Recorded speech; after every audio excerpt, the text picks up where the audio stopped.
Tinuloy na po ng Senado ang kanilang special session para talakayin ang pagdedeklara ng State of National Emergency sa bansa at pagbibigay kay Pangulong Duterte ng special powers laban sa COVID-19.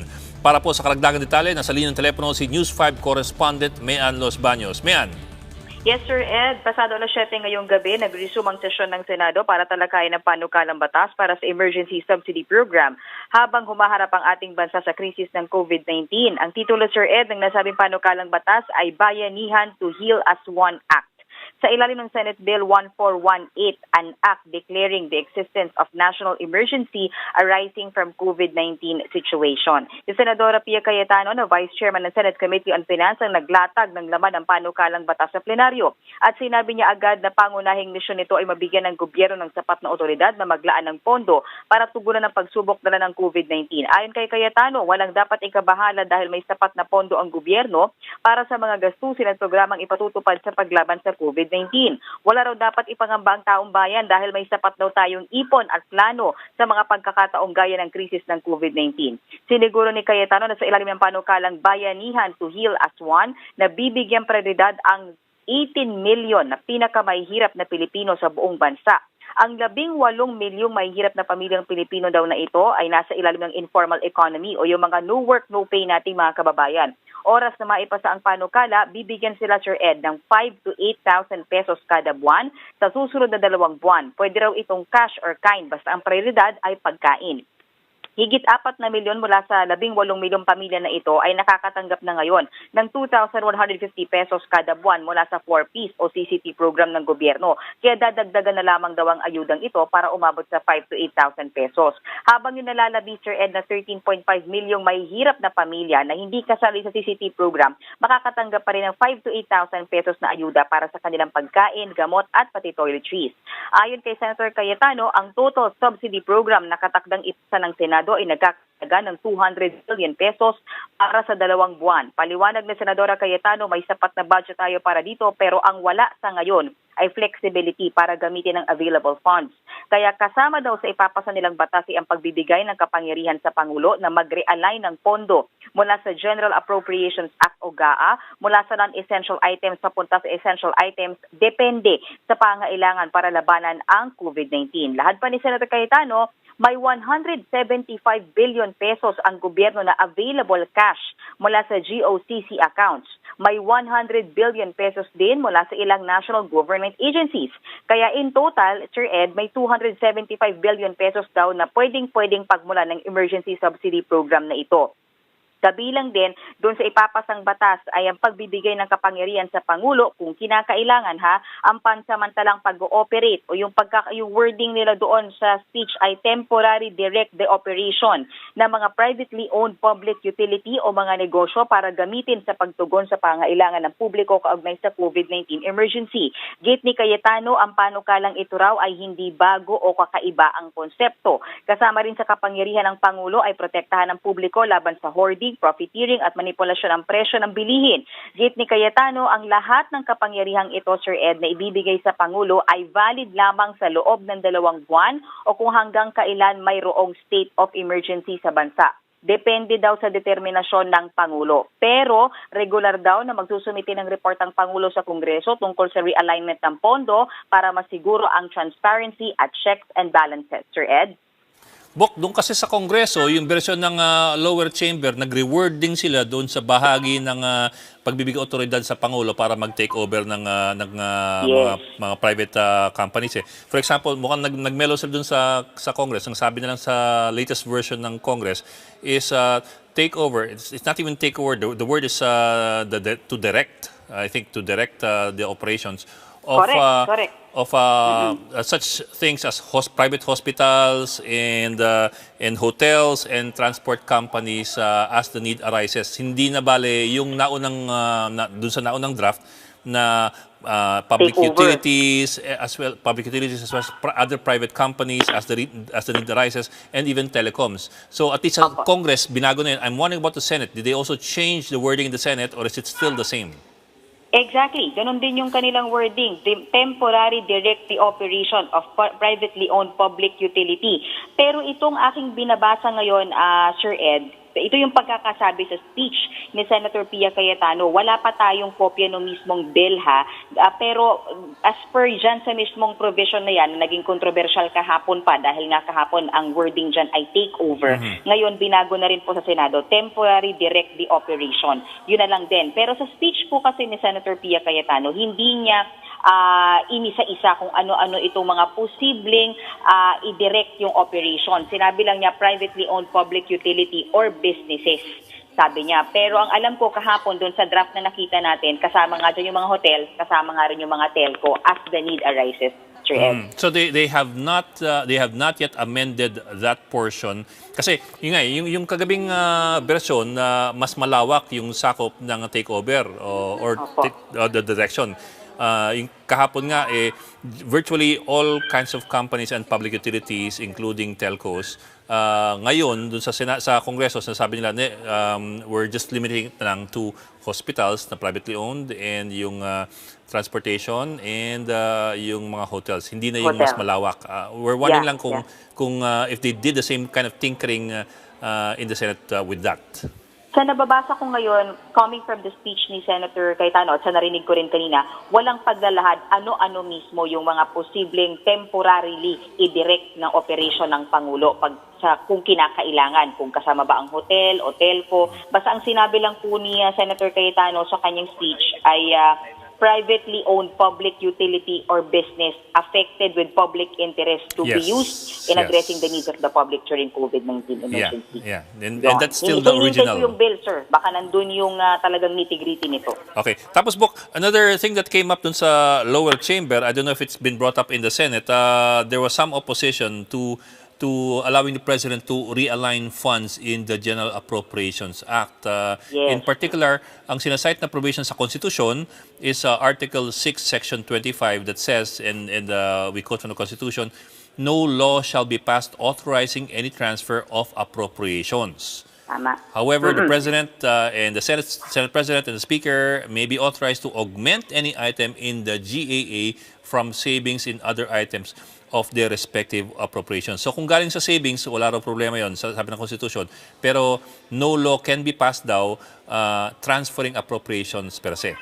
Opo, tama. Narinig ko rin yan kanina sa pag-monitor natin. Sir Ed, yan yung hinihintay natin kung merong mag-o-oppose o merong magbi-bring up niyan ngayon sa plenary. But so far, ang nagsalita pa lamang, Senator Gordon, Senator Bongo, and I think ongoing, nakikita ko ngayon sa monitoring, si Senator Grace po. Basically, wala pang nagbi-bring up niya kung meron bang posibleng labaging batas itong pagbibigay nila ng flexibility kay Pangulong Duterte na galawin itong nasa loob ng General Appropriations Act. Pero, medyo mag-aano lang ako, medyo huhula ako ng konti. Sa tagal ho kasi ng break, Sir Ed, parang 7 o 8 oras atang nag-break itong Senado. Tingin ko lang naman, baka na-plansya na nila ito. Sa tagal ng kanilang focus, inaasahan namin na baka hindi na ganun kasing haba yung debate kagaya ng sa Kamara na nangyari kanina. Kasi nga, napag-usapan na po nila sa focus. At nung nakausap ko kanina si Senate President Soto bago mag-resume, confident siya na kaya nilang ipasa hanggang third reading ngayong gabi. At hoping sila, Sir Ed, na ang kanilang bersyon ay i-adopt na lamang po ng Kamara, meaning hindi na sila magkakaroon ng bycam para daw agad nang mapapirmahan sa Pangulo. Yun ang inaasahan ng Senado. Okay, maraming salamat, Mayan Los Baños. Kinumpirma ng Baguio City ang kanilang unang kaso ng COVID-19 sa lungsod. At para po sa ibang detalye, nasa linya ng telepono si Baguio City Mayor Benjamin Magalong. Magandang gabi po, Mayor Magalong.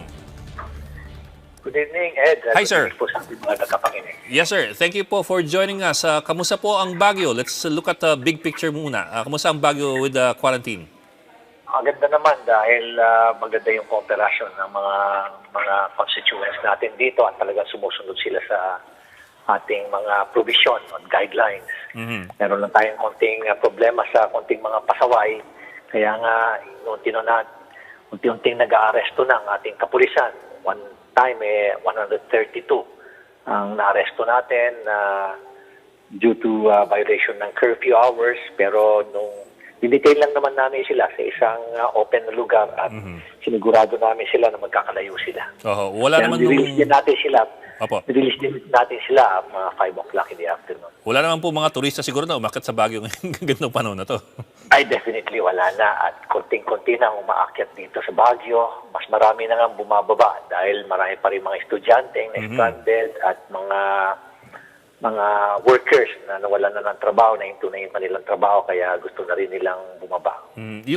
Mayor, yung nag-positive po na pasyente, what can you tell us about the patient? Without, of course, revealing the name, pero what can you tell us about the patient? May travel history ho ba to or ano? May travel siya sa Italy and she's 55 years old. Yun lang ang pwede kong ibigay sa iyo, Ed, na Opo. information. Opo. At Opo. nasa hospital siya ngayon. Opo. And at the same time, meron pa kami mga binabantayan na nag-positive dun sa presumptive test. Yung presumptive test, the first screening yon. So, dadaan pa yan sa dalawang confirmatory test. So, And meron din kami mga PUIs pa. Opo. So ibig niyo po sabihin dun sa first test nag-positive sila pero kailangan pa ng confirmatory tests? Oo, kasi may pagkakataon kasi na may nangyayari kasi na nag-positive patapos second test nag-positive, on the third test nag-negative. May mga ganun na test. May margin of error po. Kaya nga talagang may konting mga technical issues dito sa test kits natin. So sinasigurado ng DOH na talagang confirm kayo nagkakaroon ng tatlong test, part of the quality control. Opo. Ilan po yung mga nag-positive initially pero for confirmation pa ho? 5 na. 5. Okay po. Pang-anim na yata yung pang-anim yung ating yung namatay. Yung isa. Yung namatay naman, nag-positive na yan sa presumptive test, yung namatay. Yung PUIs po natin, yung persons under investigation po sa Baguio, ilan po sila? Tumataas na rin. Maabot na yata kami ng mga nadagdagan ulit kanina, mga 15 na. So, meron na rin kaming nilagay sa containment center na 2. At yung iba naman, nasa kanilang mga homes, na isolate na sila sa kanilang mga bahay. Pero itatransfer na rin namin yung iba dun sa aming containment center bukas. Pero mabuti naman po yung Baguio General, pwede na po mag-testing ng COVID-19. Yeah, pero we're still struggling with the test kits kasi 100 pa lang. In fact, ang natitiran lang yata kanina na test kits kanina, mga 5 na lang. Oh. At meron kaming dumating na test kits na 80 pero hindi naman to yung approved ng DOH. Tapos meron din nagbibigay sa amin na 1,000 test kits. Again, wala na namang wala ring approval hindi rin yung nasa listahan ng DOH. Kaya talagang everyone is struggling para sa mga test kits. And without the test kits, mababa yung lumalabas na cases natin. Opo. Sa pagbabasa ko sa mga medical journal, the only time that we'll be able to really determine yung actual number of cases and the real picture is when the test kits will arrive. Opo. Kaya ako, I'm not really very optimistic dito like to be honest with you. Feeling ko, mas marami pa sa nakikita namin yung cases dito sa Baguio. Opo. Actually, hindi lang po sa Baguio. I think all over the country. Yung DOH po is expecting na tataas yung number ng positive pag na-distribute na yung mga test kits. Kasi they do also acknowledge na mababa yung numbers natin dahil kulang tayo sa testing. Totoo yan. Kaya nga kami, hindi na namin hinintay na nag-innovate na kami because abnormal times, hindi namin pwedeng sumunod kami sa traditional protocols nila. So, ang ginawa na lang namin is, fortunately, we have friends from Huawei, yung Chinese company na, alam mo naman, number 1 sa technology and lalo na sa mobile devices, sa IT. So, we are the first city that will avail of the artificial intelligence COVID-19 CT scan analyzer. So, sir, yun what does that do? Ilalagay namin. Ilalagay namin dito sa Baguio. Actually, naka-install na. Yes, sir. Sir, what exactly does that do? Itong system na to was developed by Huawei based on its 50+ thousands na records, CT scan na image records na kinuha niya sa mga nag-positive ng COVID-19 sa China. At on the basis of that, nakagawa siya ng isang system na in a matter of 2 minutes, or under 2 minutes, pag na-analyze yung CT scan, is-scan yung lungs ng tao, in just a matter of 2 minutes, sasabihin na niya nasasabihin ng system na highly probable case ito ng COVID-19. Okay, In okay. fact, doon sa kanilang sistema, almost 98% ang accuracy nila. So ilalagay namin ito, in fact, nakalagay na-install na namin for the past, nung entire weekend, talagang nagtrabaho tayo rito. Yung aming IT together with technical team from Huawei at yung team of doctors namin and radiologists, nagtrabaho para talagang may install kagad ito.